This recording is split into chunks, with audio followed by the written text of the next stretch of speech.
राम जन्मभूमि बाबरी मस्जिद भूमि मुकदमे के पूर्ववादी इकबाल अंसारी ने कांग्रेस पार्टी पर निशाना साधा और कहा कि मंदिर में प्राण प्रतिष्ठा समारोह का विरोध करने की कोई जरूरत नहीं है। मैं अयोध्या का हूँ और अयोध्या की भूमि धार्मिक है। लोग इस शहर में अपनी श्रद्धा रखते हैं।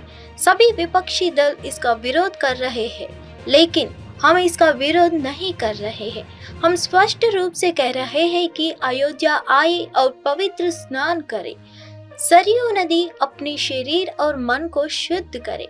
उन्होंने कहा, इकबाल ने आगे कहा, इसका विरोध करने की कोई जरूरत नहीं है। प्राण प्रतिष्ठा होने जा रही है। लोगों को आना चाहिए और अपने जीवन में जो कुछ भी किया है उसका हिसाब भगवान को देना चाहिए और उनका आशीर्वाद लेना चाहिए। अब पोस्टर लगाने से और भगवान का विरोध करने से, लोगों का विरोध करने से अब कोई फायदा नहीं है। ये जो है राजनीति का दौर नहीं ना, दर्शन करने का दौर है। लोग आवें और दर्शन करें। देखिए, हम कांग्रेस के प्रवक्ता नहीं हैं। हम तो चाहते हैं कि जो है अपने अपने पार्टी के लोग हैं और सारी बातों को भूल करके जो है जिसको जो है लोग आवें और अयोध्या सरयू स्नान करें और हनुमान जी का दर्शन करें, भगवान राम का दर्शन करें। सवाल जो है धार्मिक लोगों का है। हम हर जो है शंकराचार्य का भी सम्मान करते हैं, साधुओं का भी सम्मान करते हैं। पोस्टर वॉर भी शुरू हो गया है। एक तरफ जब इनकार किया है कांग्रेस ने, तो बीजेपी ने पोस्टर लगाए हैं और हिंदू विरोधी कहते हुए निशाना साधा है। देखिए, सवाल जो है हमारे अयोध्या का है। अयोध्या धर्म की नगरी है। अब पोस्टर लगाने से और भगवान का विरोध करने से, लोगों का विरोध करने से अब कोई फायदा नहीं है। ये जो है राजनीति का दौर नहीं ना, दर्शन करने का दौर है। लोग आवें और दर्शन करें। सीपीएम ने भी अब इनकार कर दिया है। सीपीएम पार्टी ने भी ये चोरी कह रहे हैं कि नहीं, कांग्रेस के बहिष्कार का उन्होंने स्वागत कर दिया है। तो क्या आपका कहना है? स्वागत होना ही चाहिए। लोग जो है अयोध्या आवें और दर्शन करें। जी, वो बहिष्कार का स्वागत कर रहे हैं। मतलब कांग्रेस ने अगर बहिष्कार किया है तो उस बात को सही बता रहे हैं। देखिए, हम कांग्रेस के प्रवक्ता नहीं हैं। हम तो चाहते हैं कि जो है अपने अपने पार्टी के लोग हैं और सारी बातों को भूल करके जो है जिसको जो है लोग आवें और अयोध्या सरयू स्नान करें और हनुमान जी का दर्शन करें, भगवान राम का दर्शन करें। आखिरी सवाल ये है कि शंकराचार्य की वो कह रहे हैं कि शंकराचार्य का जो है अपमान किया गया, कांग्रेस ये कह रही है, और इसीलिए जो है कांग्रेस ने इनकार किया है। तो इस पर आपकी क्या प्रतिक्रिया है? देखिए, सवाल जो है धार्मिक लोगों का है। हम हर जो है शंकराचार्य का भी सम्मान करते हैं, साधुओं का भी सम्मान करते हैं। अब उनकी अपनी अपनी जो है मर्जी है। जो भी जो है शंकराचार्य चल रहे हैं अपने धार्मिक तरीके से वो लोग चलते हैं। हमको जो है वो हमारी जो श्रद्धा है, हम तो चाहते हैं कि शंकराचार्यों की भी बात माननी चाहिए। प्रधानमंत्री मोदी महाराष्ट्र के दौरे पर है। आज उन्होंने एक रोड शो किया।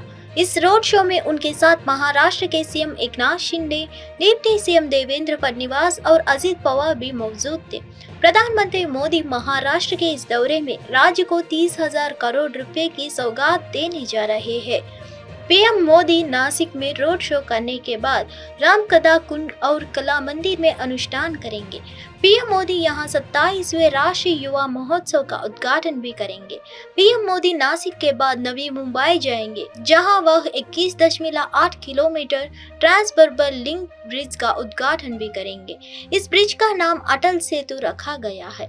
ये भारत का सबसे लंबा समंदर पर बना पुल है, जो नवी मुंबई, पुणे और दक्षिण के राज्यों की दूरी कम कर देगा। इस ब्रिज का निर्माण 21,000 करोड़ से ज्यादा की लागत से हुआ है। ये पुल मुंबई और नवी मुंबई के एयरपोर्ट, बंदरगाह की दूरी भी कम कर देगा। इस पुल के बनने से 2 घंटे की दूरी अब 20 मिनट में ही पूरी की जा सकेगी और पुल पर गाड़ियों की रफ्तार 100 किलोमीटर प्रति घंटा तय की गई है। दिल्ली पुलिस और सेंट्रल सुरक्षा एजेंसियां इन दिनों सुरक्षा के लिहाज से त्रिस्तरीय चुनौती के लिए कमर कस रही है। इनमें 22 जनवरी को राम मंदिर में प्राण प्रतिष्ठा को लेकर हाई अलर्ट है। दूसरा गणतंत्र दिवस समारोह में चीफ की सुरक्षा को बंदोबस्त और 26 जनवरी की सुरक्षा तैयारियां शामिल है। एक हफ्ते के भीतर तीनों इवेंट की सिक्योरिटी को लेकर जहां पुख्ता बंदोबस्त किया जा रहा है, वही स्पेशल सेल IFSO की देश विरोधी तत्वों पर पैनी नजर है। खुफिया एजेंसियों से जुड़े सूत्रों ने बताया कि 22 जनवरी को लेकर सावधानी बरती जा रही है। संवेदनशील इलाकों में अतिरिक्त चौकसी बरतने के लिए कहा गया है। इनमें जहांगीरपुर, आजादपुर, सीलमपुर, ओखला, चांदबाग, खजरी, मुस्तफाबाद, शिवविहार, जफराबाद, मौजपुर, ब्रह्मपुरी, त्रिलोकपुरी, जामिया जैसे अन्य इलाके हैं। सूत्रों ने बताया कि जल्द ही दिल्ली से सटे राज्यों के पुलिस के साथ कोऑर्डिनेशन मीटिंग होगी। 20 जनवरी के मद्देनजर रखते हुए व्यापक इंतजाम किए हैं सिक्योरिटी को। पहला जो है जो चीज़ है कि अवेयरनेस के बारे में हमने फोकस किया है। तो हमने लोगों को टेनेंट सर्वेंट वेरिफिकेशन ड्राइव के बारे में अवगत कराया। सिम कार्ड्स को नए रूल्स और सिम कार्ड किसी अनऑथराइज पर्सन को ना दें, इसके बारे में अवगत कराया। और साथ ही साथ हमने जो हमारे जो अलग अलग प्राइवेट सिक्योरिटी गार्ड्स होते हैं, जो अलग अलग सिक्योरिटी इंचार्जेस होते हैं, इन सबको आज के जो थ्रेट्स हैं और किस तरीके से हम उन थ्रेट्स को ओवरकम कर सकते हैं, इसके बारे में अवगत कराया। RWS MWS के साथ मीटिंग करी, उनको भी पूरे सब जो थ्रेट एनालिसिस के बारे में बताया।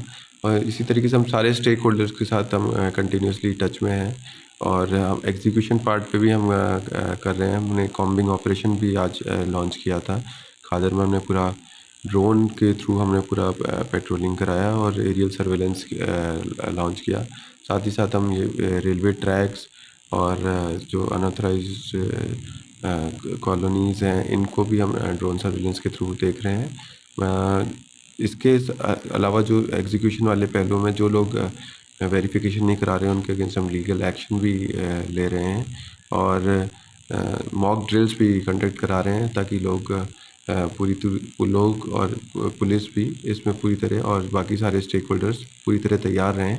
कोई भी ऐसी सिचुएशन आती है तो सभी SHOs शाम को फुट पेट्रोलिंग भी कंडक्ट कर रहे हैं ताकि विजिबिलिटी रहे। और स्पेशल चेकिंग्स भी कर रहे हैं HHMD को यूज़ करके, और अनाउंसमेंट्स भी करवा रहे हैं ताकि लोग ज़्यादा से ज़्यादा अवेयर हों। और 26 जनवरी के मद्देनज़र हम पुख्ता इंतजाम मेंटेन करें। राम मंदिर प्राण प्रतिष्ठा समारोह पर मध्य प्रदेश के CM मोहन यादव ने कहा कि PM मोदी ने निर्देश दिया है कि जब भी 22 जनवरी के बाद अयोध्या जाने के लिए के बाद राज्यों की तारीख दी जाएगी, हम उसका पालन करते हुए उसी तारीख को दर्शन के लिए जाएंगे। हम बाबा महाकाल की नगरी से उनके प्रसाद के रूप में 5 लाख लड्डू अयोध्या भेजेंगे। मध्य प्रदेश के मुख्यमंत्री डॉक्टर मोहन यादव ने आज कहा कि आगामी 22 जनवरी को अयोध्या में श्री राम मंदिर प्राण प्रतिष्ठा समारोह में उज्जैन के श्री महाकाल मंदिर से 5 लाख लड्डू भेजे जाएंगे। CM यादव ने यहां संवाददाताओं से चर्चा के दौरान कहा कि प्रधानमंत्री मोदी के निर्देशानुसार हम सभी 22 जनवरी के बजाय जब जिस राज्यों को तारीख दी जाएगी उस दिन वहां जाएंगे। अयोध्या जाने वाले 22 जनवरी को है ड्राई डे रहेगा क्या MP में भी? नहीं होगी। ये हमारा 17 लाख साल पुराना भगवान राम का और अयोध्या का प्रसंग है, और हम तो और सौभाग्यशाली हैं। अयोध्या बुला रही है और भक्त जा रहे हैं, वो दृश्य देखेंगे आंखों के सामने।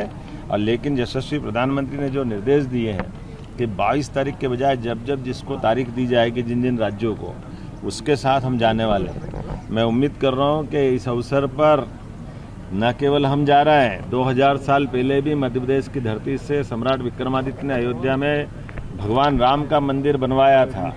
उसी मंदिर को 500 साल पहले बाबर ने तोड़ा है। तो मध्य प्रदेश कैसे पीछे रह सकता है जब दोबारा मंदिर का निर्माण हो रहा है। तो हम 5 लाख लड्डू भेजने वाले हैं बाबा महाकाल से नगरी से, बाबा महाकाल का प्रसाद विक्रमादित्य की नगरी से। मध्य प्रदेश सरकार अपने इस अवसर पर इस पूरे उत्सव को अविस्मरणीय बनाने के लिए बाबा महाकाल का प्रसाद भेजेगी। नगर पालिका नौकरी घोटाला मामले में ईडी की एक टीम ने बंगाल अग्निशमन सेवा मंत्री सुजीत बोस से जुड़ी 2 परिसरों और तृणमूल विधायक तापस राय और उत्तरी दमदम नगर पालिका के पूर्व अध्यक्ष सुबोध चक्रवर्ती से जुड़े एक परिसर पर ईडी ने छापेमारी को अंजाम दिया। पश्चिम बंगाल के मंत्री और TMC नेता शशि पंजा ने ईडी को छापेमारी को राजनीतिक प्रतिशोध करार दिया है। पंजा ने कहा कि पार्टी के बयान का इंतजार करें, लेकिन यह पानी की तरह साफ है कि ऐसी गतिविधियां के पीछे राजनीतिक प्रतिशोध है। TMC के प्रदेश महासचिव कृणाल घोष ने दावा किया है कि ईडी की छापेमारी बीजेपी के निर्देश पर हो रही है। ईडी जो कर रही है वह राजनीतिक रूप से प्रतिशोधपूर्ण रवैया है और यह बीजेपी के निर्देशों पर हो रहा है।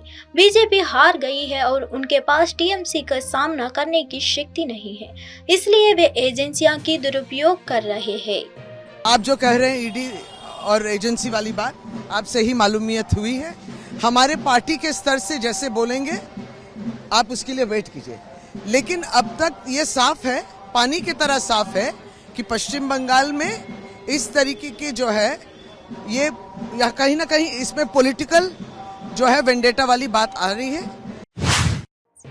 शिवसेना यूबीटी के सीनियर नेता संजय राउत ने अयोध्या में राम मंदिर की प्राण प्रतिष्ठा से जुड़े प्रोग्राम को लेकर प्रधानमंत्री मोदी पर तंज कसा है। उन्होंने कहा है कि वे लोगों तो हिंसा की आगोश में आए नॉर्थ ईस्ट के मणिपुर में बने राम मंदिर जाएंगे, महाराष्ट्र का व पूर्व सीएम ठाकरे के तो वही पूजा अर्चना करेंगे, पर क्या मोदी वहां जाकर माथा झुकाएंगे? राउत ने आगे आरोप लगाया कि मोदी और बीजेपी ने शिवसेना उद्गाव गुट के कार्यक्रम को देखकर योजना मंदिर से जुड़े प्रोग्राम की बनाई है।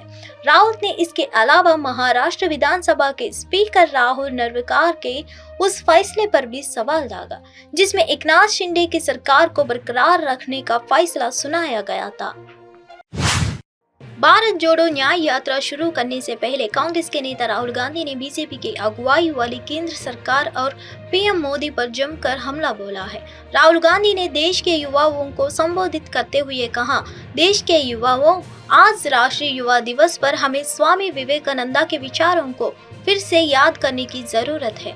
उन्होंने युवाओं की ऊर्जा को ही एक समृद्ध देश का आधार कहा है और पीड़ित एवं निर्धन की सेवा को ही सबसे बड़ी तपस्या।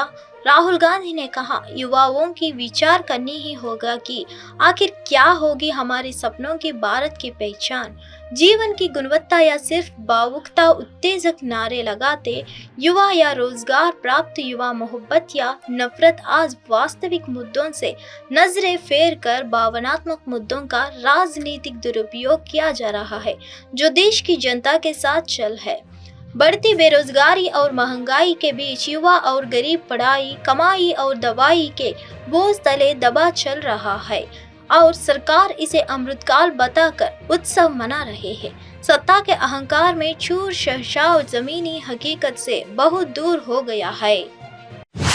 केंद्र सरकार के महत्वाकांक्षी स्वच्छ भारत अभियान के तहत देश भर के शहरों में साफ सफाई की होड़ लगी है। राजधानी दिल्ली भी इस मामले में देश के बाकी शहरों के साथ कदम ताल कर रही है। नई दिल्ली नगर पालिका परिषद प्रशासित नई दिल्ली क्षेत्र ने केंद्र के वार्षिक स्वच्छता सर्वेक्षण में सबसे स्वच्छ शहर श्रेणी के तहत 7वां स्थान हासिल किया है। न्यूज एजेंसी पीटीआई की रिपोर्ट के मुताबिक रिपोर्ट जारी की गई है। इसमें इंदौर और सूरत को देश में सबसे स्वच्छ शहर चुना गया, जबकि नवी मुंबई ने सर्वेक्षण में अपना तीसरा स्थान बरकरार रखा है। हालांकि नई दिल्ली को स्वच्छ सर्वेक्षण 2023 में कचरा मुक्त शहर के साथ केंद्र शासित प्रदेश 1 लाख से अधिक आबादी वाली श्रेणी में भीतर सबसे स्वच्छ शहर घोषित किया गया है।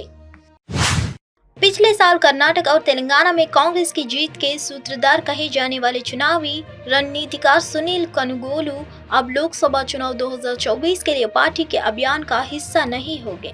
सुनील कनुगोलू के करीब सूत्रों ने शुक्रवार को एनडीटीवी को जानकारी दी है कि कांग्रेस की टास्क फोर्स 2024 का हिस्सा रहे सुनील अब पार्टी के हरियाणा और महाराष्ट्र के अभियानों की तैयारी पर ध्यान केंद्रित करेंगे।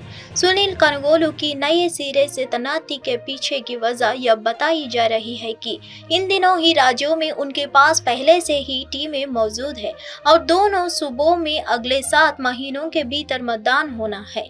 और कांग्रेस पिछले साल कर्नाटक और तेलंगाना विधानसभा चुनाव में क्रमशः भारतीय जनता पार्टी और भारत राष्ट्र समिति पर मिली बड़ी जीत को आगे बढ़ाने के लिए उत्सुक है। महाराष्ट्र की महाविकास आघाड़ी गठबंधन शिवसेना यूबीटी शरद पवार की राष्ट्रवादी कांग्रेस पार्टी और कांग्रेस में राज्य की 48 सीटों को लेकर बंटवारे पर सहमति बन गई है। मंगलवार शाम को एक बैठक के बाद शिवसेना के नेता संजय राउत ने कहा कि उनका मुस्कुराना इस बात का संकेत है कि बैठक कैसी रही। लगभग 3 घंटे तक चली मेगा बैठक के बाद राउत ने संवाददाताओं से कहा कि हम सभी एक साथ हैं और एकजुट रहेंगे। हमने प्रत्येक सीट पर चर्चा की है। वहीं कांग्रेस के राज्य प्रभारी रमेश चेन्निताला के कहा, इंडिया गठबंधन में सीटों की घोषणा करने वाला महाराष्ट्र पहला राज्य होगा। शिवसेना और एनसीपी से कुछ लोग अलग हुए हैं, लेकिन वोटर अब भी उद्धव गुट और एनसीपी के साथ है। हम चुनाव में साथ रहेंगे।